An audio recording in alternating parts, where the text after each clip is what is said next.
Okay, so you can go in there. I think it works. Yeah.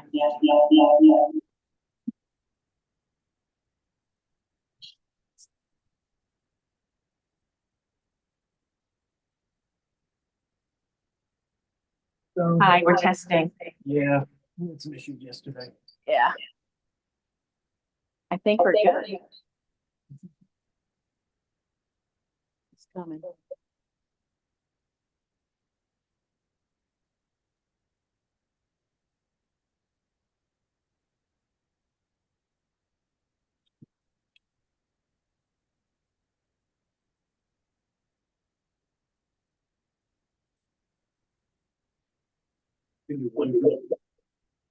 Test 1, 2, 3.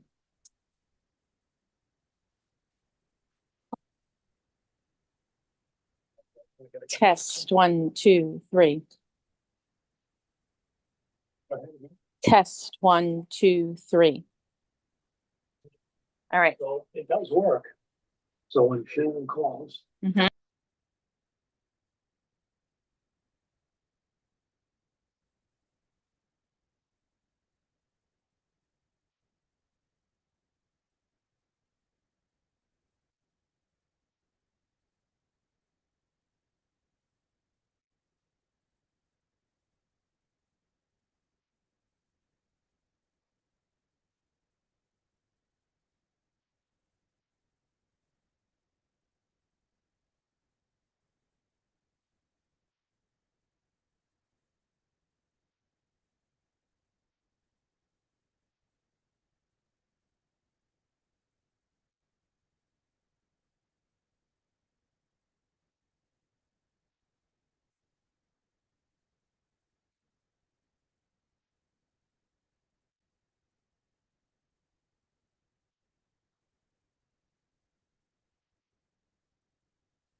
Shannon, is it possible that you might be able to hop on so we can test your audio?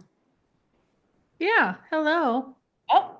Oh, It's perfect, thanks. awesome.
Hi, good evening. Are we filming? Yes, we are. Awesome. Thank you so much. Good evening and welcome to the Scarborough Board of Education Thursday, April 3rd, 2025 business meeting. Ray, can we call the attendance, please? Here. She's running late. She'll be right here.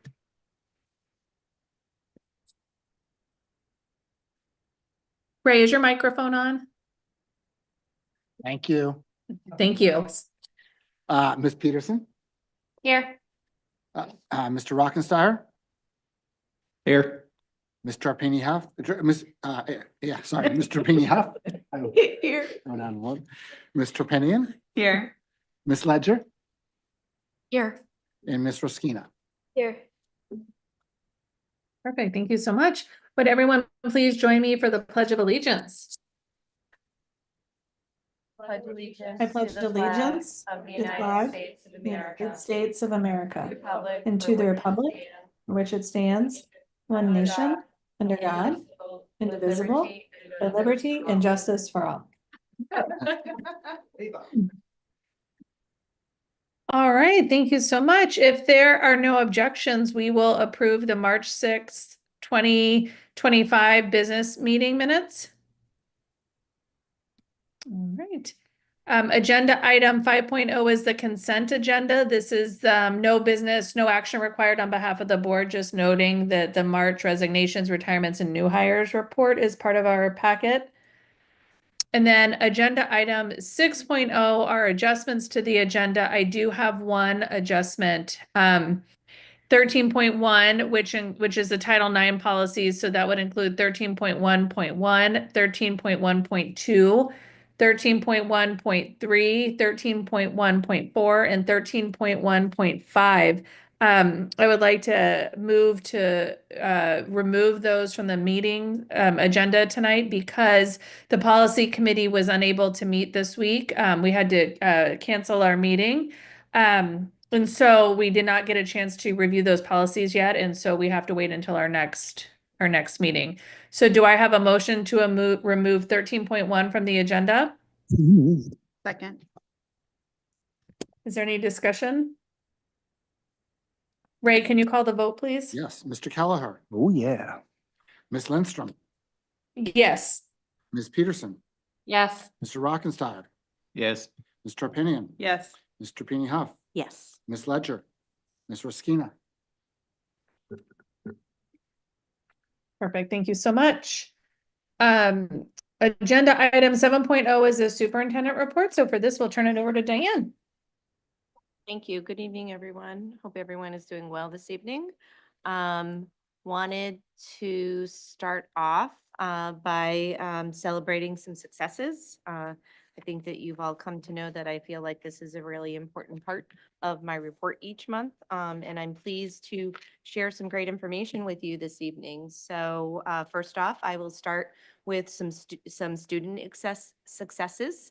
First, Bridget Dunphy, who is a senior. She attends Paths and is in the Auto Collision 2 program. She was a gold medalist at the Maine Skills USA state competition in March. And so this is a huge honor for her. She medaled in collision repair technology. And she will be now going to the National Leadership and Skills Conference in Atlanta this June to compete with others across the nation. So huge congratulations. Secondly, Dylan Jenkins, who is a sophomore. He recently revived the student newspaper, The Storm.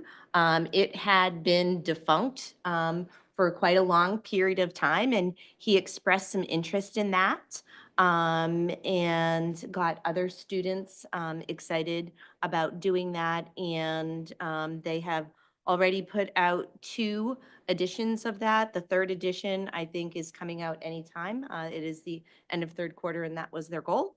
And special thanks to a couple of key staff members at the high school. Lorraine Armando has been serving as the advisor for the newspaper club. And then Lincoln McIsaac and Christy Zabaznik, two other staff members at the high school, have been working with students on a journalism ELO. And so again, great that we can provide opportunities when students express an interest, and that we have staff at the ready to help support those. So super exciting. And huge thanks to Dylan for, noticing that that was something that wasn't happening and wanting to do something about that.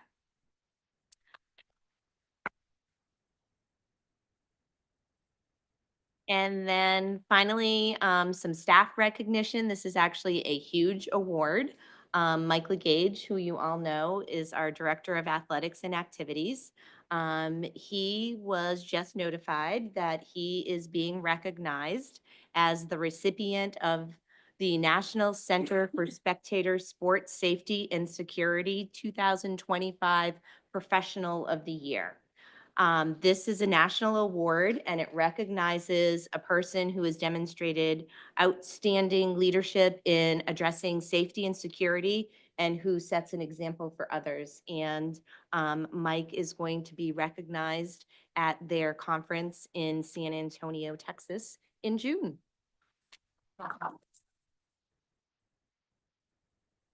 So huge, huge recognitions. I love being able to report on these things for all of you. This is a little bit more of our also traditional monthly report. This is just our monthly enrollment report, so that you can take a look at what enrollment looks like across our district. This is pretty consistent with last month's report. We are down 7 students from last month, but again, I think, none of those things are causes for concern. We have students moving in and out, and I think those are really stable numbers. So that's just information for you. And then also at the bottom of the slide, just to keep you informed, we did start kindergarten pre-registration. And we already have close to 160 students pre-registered for kindergarten for next year. And there are 5 months until kindergarten starts. So we'll continue to watch those numbers and make sure that we will have the resources to be ready for our new kindergartners when they arrive in August. And then the last piece of information that I really wanted to share with you this evening is an update on our pre-K grant. You remember, I believe it was a month ago now, we had our pre-K workshop. We're really excited to talk with you about all of the exciting things that have been happening in our pre-K classroom at Shooting Stars. This has been made possible through a 2-year grant that we were awarded from the DOE. Unfortunately, on March 19th, just after our budget workshops had concluded, I received a notification from the state letting us know that our 2-year grant was becoming an 18-month grant, and that the grant that was supposed to take us through the end of next school year to June 2026 is actually going to close out on December 30th. That was very disappointing news for us to have. I certainly made it really clear to the state that had they notified us even a week sooner, we would have had the opportunity to fold this into our annual budget this year, but we had not budgeted for it, knowing that we had been given a 2-year grant. That does leave us in a deficit of about $50,000 to be able to run the program for next year. And the only reason why it is only $50,000, twofold. One is we have some carryover funds from this year's grant award that we will be able to use because the grant is still open. And so kudos to us for being fiscally responsible with the grants that we received this year. And then secondly, we do receive some funding for pre-K through our ED 279, where we get our general purpose aid for students. But again, because we are only funded at 12%, that equates to about $20,000. So the delta that we have here is $50,000. And this leaves us and our community partner in a very difficult position because number one, it would be really difficult for us to open up pre-enrollment for pre-K at this time. Because even if we were to add this into our budget proposal between first and second reading, it's not in the original budget. And so I'm feeling uncomfortable about putting something out to the community that we may or may not be able to deliver on. And I also am aware that our partner is feeling very uneasy. She's running a business and understanding that we will not really know definitively until our referendum passes, even if we added this in between first and second reading. So these are really hard conversations for us to have at this time. And I wanted to make sure that I am keeping all of you updated about where we are. Thank you, Diane. And before I move to discussion, let me or questions and discussion about Diane's report. Let me just kind of set the table for what we're doing. This is a non-action item on our agenda. But in generally speaking, with budget related items, as we know or we've discussed as a reminder that the finance committee generally would pick those up first and come forward with a recommendation to the full board. Their next meeting is set, Jenna, the 14th. Is that correct? April 14th? Yes. So April 14th is their next meeting, where I'm sure this will be a topic for them to discuss. Essentially, the discussion is around, do we carry that $50,000 deficit? Do we fold that into the budget as like an items in motion that we've called it that before, but do we fold that into the budget? As I open up discussion, again, this is not an action item for us tonight, but if there's anybody who would like to share thoughts or opinions about this or ask questions of Diane during the discussion, that would be the appropriate time to do so that would then provide some direction to the finance committee. So with that said, is there any questions or comments?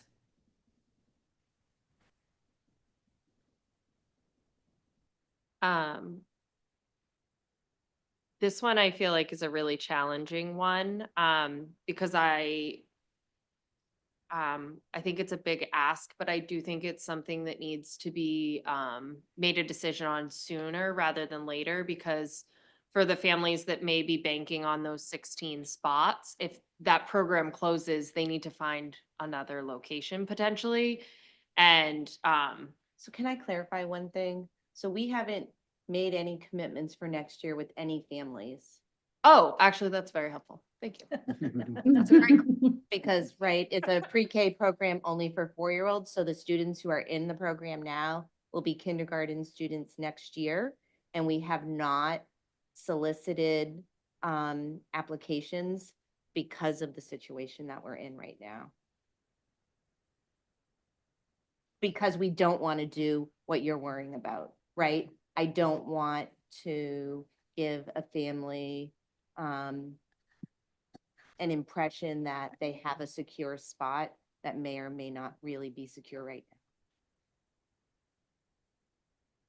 And can I ask a different question?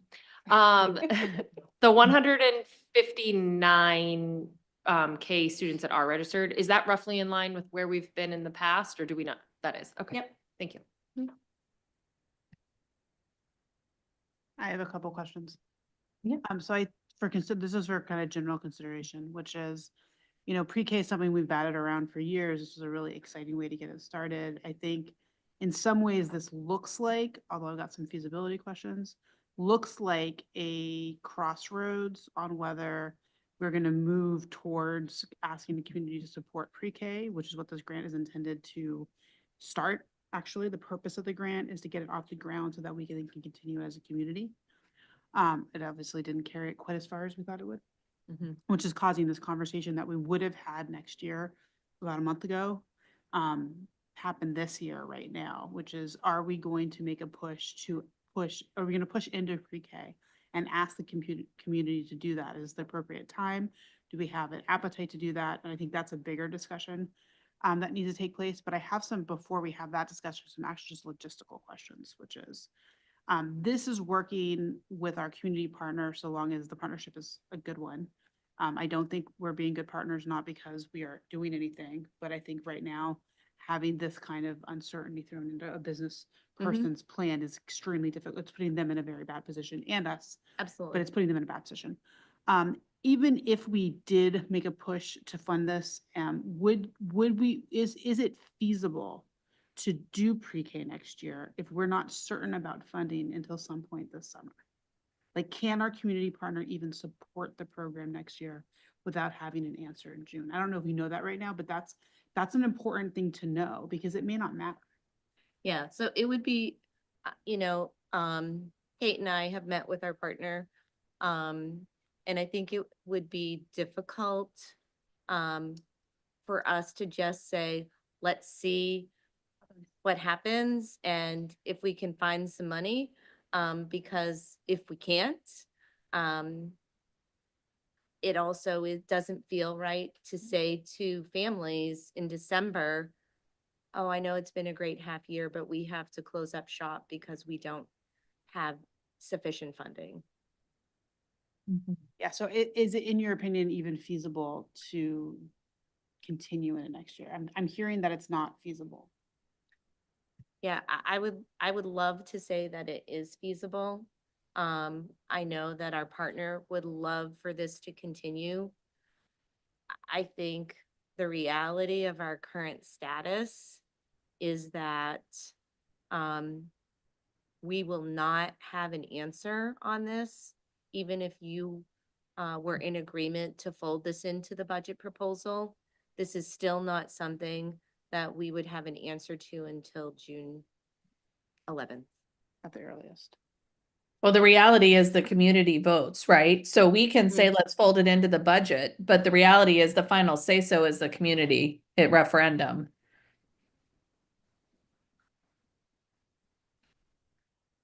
I feel like there is the community appetite for it, though. That's the big cry we've been hearing. The where is it? How's it gonna grow?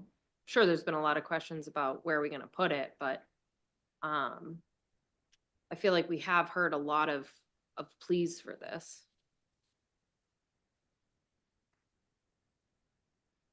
Yeah, and to your earlier question, Alyssa, I think that while it's not the same, it won't be the same kids repeating pre-K. There's an expectation now that we will have pre-K in our community, right? And so there are families that might have, might be hoping for the lottery or might be hoping for the opportunity to send their kids to our pre-K program.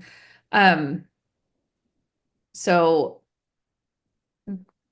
I think there is some level of expectation, if you will. Additionally, I think the other heartburn is we know that there are additional items in motion that Mhm. will likely increase our budget in addition to this ask, right? Because as we have shared with you, special education costs have increased since our budget because we've had some students with significant needs who have moved into our district in the last 4 weeks. And we don't expect that to change. We're also not getting very positive encouragement from Anthem. I think Kate and I had shared with you that we had received our first letter saying, basically laying the landscape that this was going to be a difficult year for Anthem as they look to set rates for school districts. That was not a positive letter.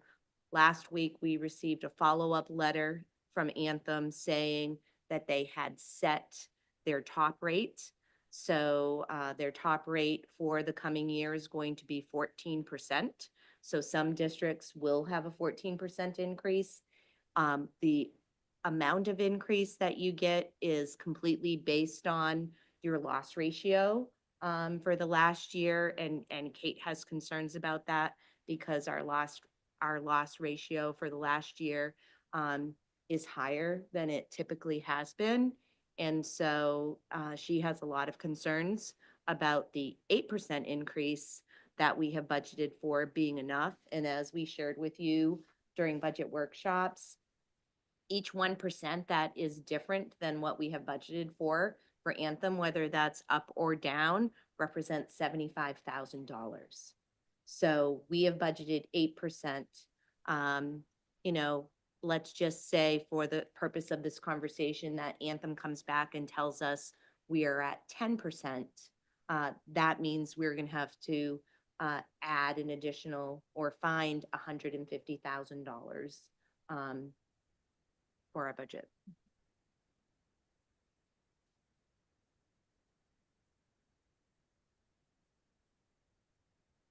Yeah, we have a lot of items in motion and items in motion this year.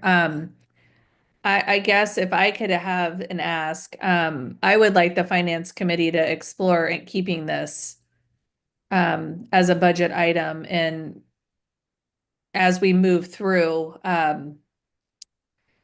the full budgetary process and we get a better understanding of what our Anthem rates are going to be and a better understanding of what our special education needs are going to be, I would like to see us, if we can, do everything we can to keep this intact to the best of our ability, knowing and understanding that that's a big ask of Shooting Stars to we're essentially asking them to stick with us till June. And that might be more than she's realistically able to do, but I would like us to honor our commitment to at least exploring pre-K and trying it. So I would like to try to see this stay if possible. Yeah, I would agree with that, Shannon. I mean, this is such a wonderful addition to our offerings. I would hate to, I think it's a huge ask.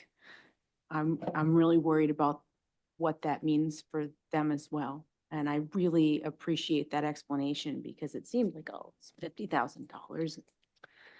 But you're right. I mean, June is we're asking a business to cross their fingers for us. But I think that there is an appetite for it. And I would strongly urge the finance committee to consider this now and for next year.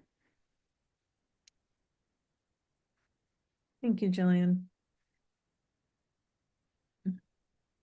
Any other comments or questions?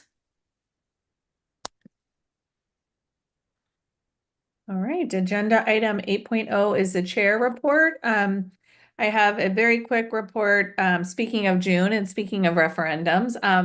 We have our upcoming referendum, the budget, of course, as we know, but also on the ballot will be 3 seats for the Board of Education, 3 3-year terms, and we have 3 individuals running. So Jillian and John are both rerunning for their seats, and then we have a third person, third community member who is thrown her hat in the ring. And so 3 seats and 3 people running for the board, which is exciting. Also, last night at the town council meeting, the council accepted the resignation of Councilor Don Cushing. There will be a referendum. There will be a referendum question to fill his seat, or a seat open, a town council seat open to fill the rest of his term, the remainder of his term. So I know that there are papers. Anybody who is interested in running for that slot, it's about a 1.5-year seat, year-long seat and year-long commitment. The papers are available at town council. It's a relatively quick turnaround because, of course, the town has to get the ballots ready and the information out. But those papers are available for anyone who is interested in going to pull them and is interested in running for a town council seat. All right, agenda item, are there any questions for me or any just thoughts? All right, agenda item 9.0 are committee reports. So we will start with Jillian and Alyssa. All right, so we had our joint workshop last night. Most of you were here for that. It was a really good workshop. Basically, we went over that the committee had narrowed down to two options. They moved forward a consolidated option and one that preserves the neighborhood schools. So that means that the options that move forward are actually not any of the original options or the additional options that came forward. ABA, which is basically keeping two of the schools and rebuilding one of the schools on another piece of property. There are a number, we're exploring which one of those schools would make the most sense right now. The subcommittee that is exploring land has prepared 3 potential options. I think there's a total of 4 options, right? Like depending on what size of the school. Anyway, the other option is Alt V3, and we will be working on more simplified names, but that's the K2 consolidated option. So that would also require a piece of land. It was a very, I mean, I think I thought I was going to be ill walking in there. I was so nervous and anxious.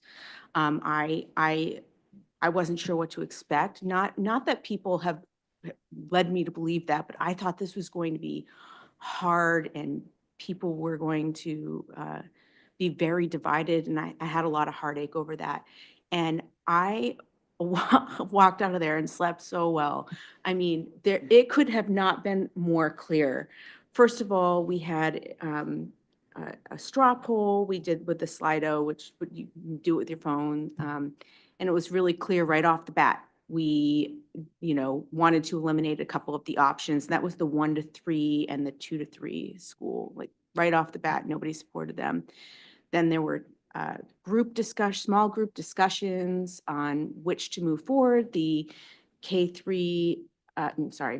the consolidated options or the neighborhood options. Which one of those? Everybody had a really nice and helpful discussion. Then we had dots and little things all around, like posters all around the room.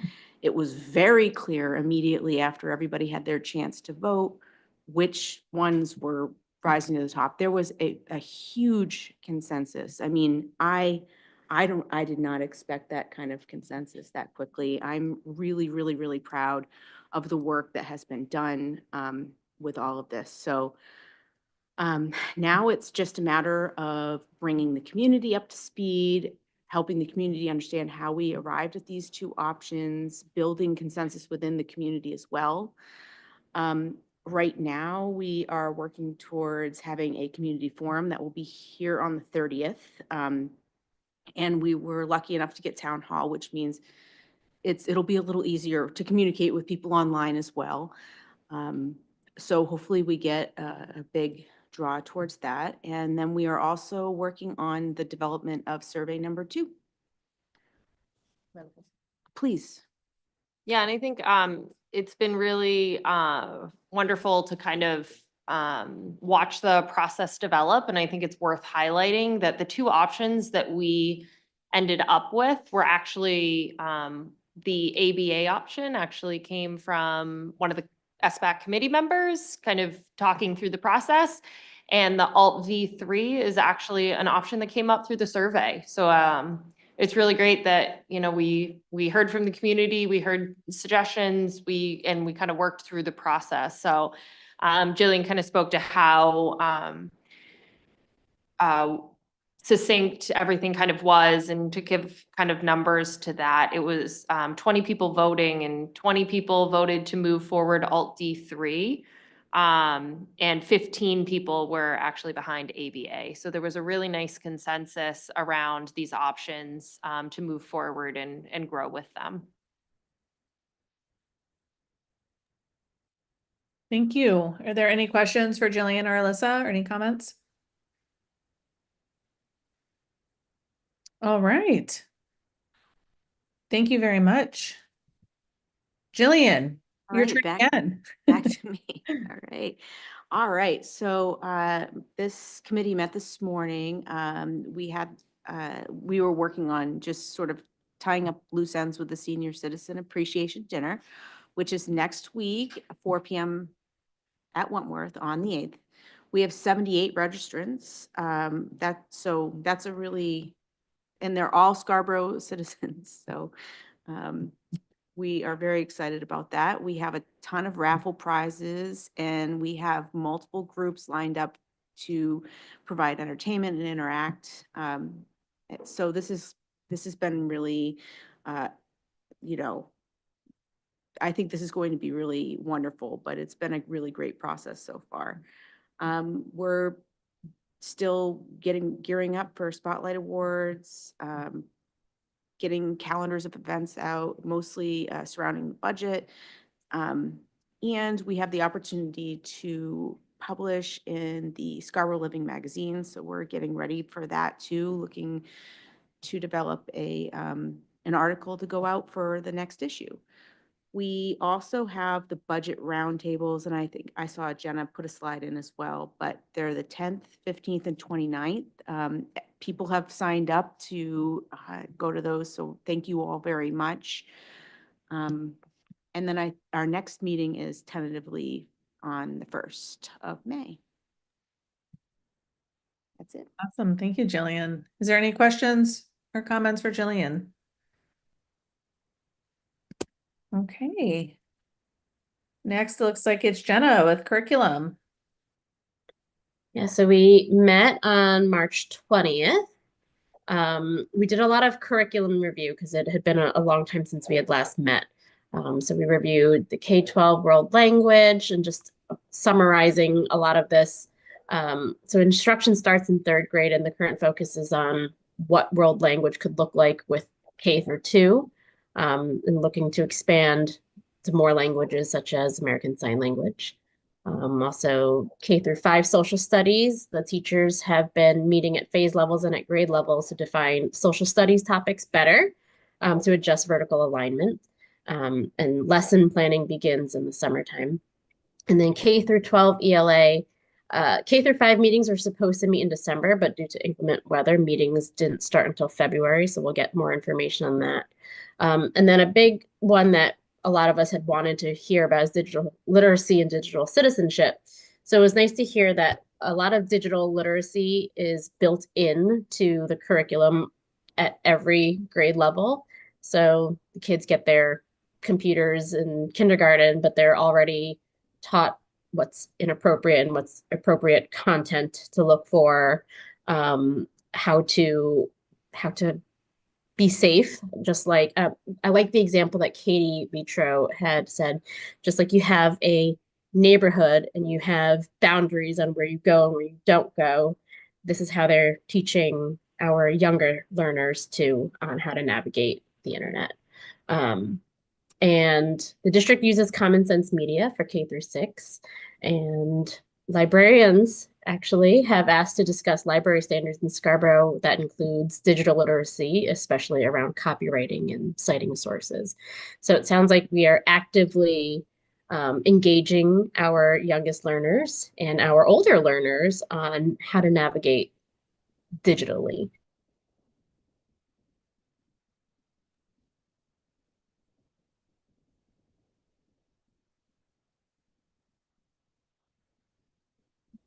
Very good. Jenna, can you hear me?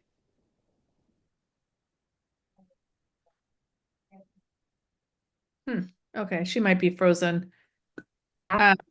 Meeting. Oh, there she is. Have I been talking to myself? For just a few minutes. Okay. Just the last bit of what you were saying. What did you last hear?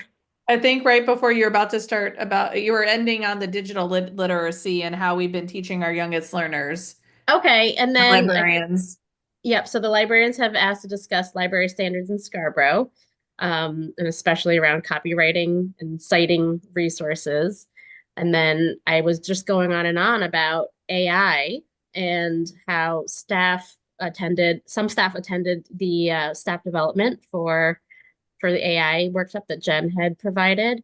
And staff can only use the AI function if they've attended or had that kind of training, which I thought was really good to hear because it's a scary world with AI, but it's also really cool that it's a great tool and resource for our students and staff. So our next meeting is April 17th at 8 in the morning, and it will be a virtual meeting. Awesome. Thank you, Jenna. Are there any comments or questions for Jenna? All right, and we're going to continue on with you for finance. Yep. So we are well on our way into budget season now. I know we just talked about some of the items in motion. So our current school budget ask is the amount that sustains what we currently have to operate our schools, but the items in motion that we've been talking about are anthem rates. Negotiations are still going on. Our pre-K program and our increase in special education needs. So in our last meeting, which was March 24th, some of the concerns that were brought up were some proposals from the district that were not brought forward, and why are we not asking for more? And then reductions that might impact our functioning, like the new positions that will be mandated coming up. And then some other discussion topics, just political changes affecting our funding. And then a sidebar, we got a job description of the application specialist position. And our next meeting will be on Monday, April 14th at 5. And then I'm just going to add a little plug. If anyone wants to find out information about our budget, right at our Scarborough Schools webpage, there's a link that you can tap into, just scarboroughschools.org/budget. It'll take you right there. And then in our next slide, I have, again, the dates that Jillian also put in, budget roundtables. These will be opportunities for the community to come and speak to counselors and school board members about budget topics. So the first one is April 10th. Awesome. Thank you, Jenna. Any questions for Jenna or comments about finance? All right, Freyla. So negotiations are underway. We're currently in ongoing negotiations with our professional staff contract, which includes our teaching staff. Our goal, as always, is to complete this contract before the end of the school year. And we're getting to schedule with we have 2 other units to negotiate with, and we're beginning just tentatively dipping our toes in to start scheduling with the Administrators Association, and then I'll reach out to the final group. There's no reason why we can't start those before the professional contract is done. So we're going to try to get those going because it's getting late in the year. All right. Thank you. Any questions for Freyla? All right. You're up again. All right, policy committee, as you heard, our policy meeting was canceled on Monday. It has been rescheduled to April 14th at 5 o'clock. I'm in the usual location. We're going to go over the Title IX policies to get them ready to bring to this body, hopefully at the end of the month. And then move into use of school facilities and student transportation. There was some information for both of those. If we have a time at some point, I will create a new list on the other little side of the upcoming policies, but I got to find the chronological order first, which I'm in the middle of making myself a cheat sheet for that. Awesome. Thank you. Any questions for Freyla? All right. Agenda item, what number we're on? 10.0 is liaison reports. Is there anybody wishing to make a report this evening?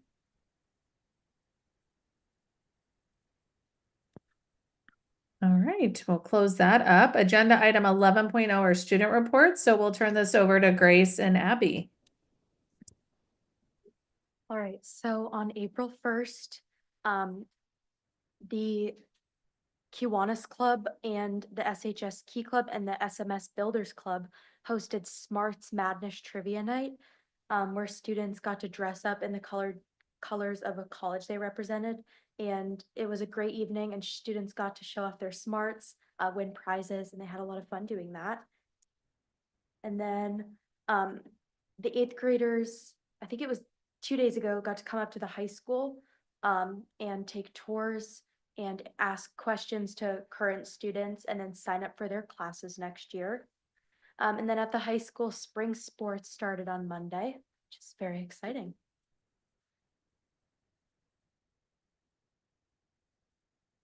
So last week was also Scarborough's 3rd annual All-Town Chorus Concert, and it featured students from all 6 schools in grades 2 through 12. Each group performed a few songs by phase level, and then all the students performed a final number as an all-town chorus. And as you can see in like the right picture, it was a pretty packed gymnasium. Yeah.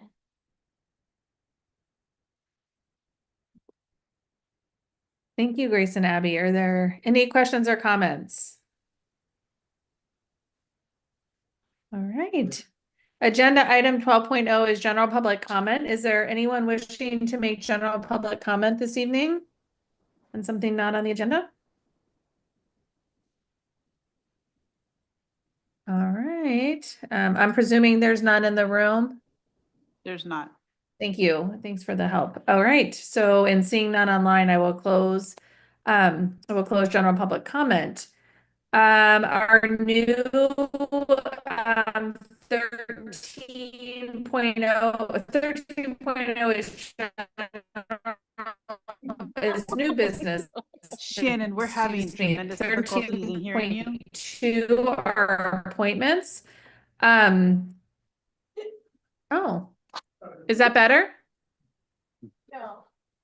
You were stuttering and then you froze. You're back for the moment, so I'd keep going, but I'll interrupt you again if it starts up again. Okay, yes, interrupt me again. 13.2.1 is the high school spring coaches. Diana, is there anything outside of? No, just as presented, we have all of our spring high school coaches listed in your packets for your approval. All right, do I have a motion to approve the high school spring coaches as presented? Moved. Second. Any discussion? No discussions for hiring. Never mind. No, we have discussion. I'm sorry. Any discussion? No public comment is what I meant to say. All right, can we call the vote, please, Ray? Mr. Kelleher, Yes. Ms. Leong, Yes.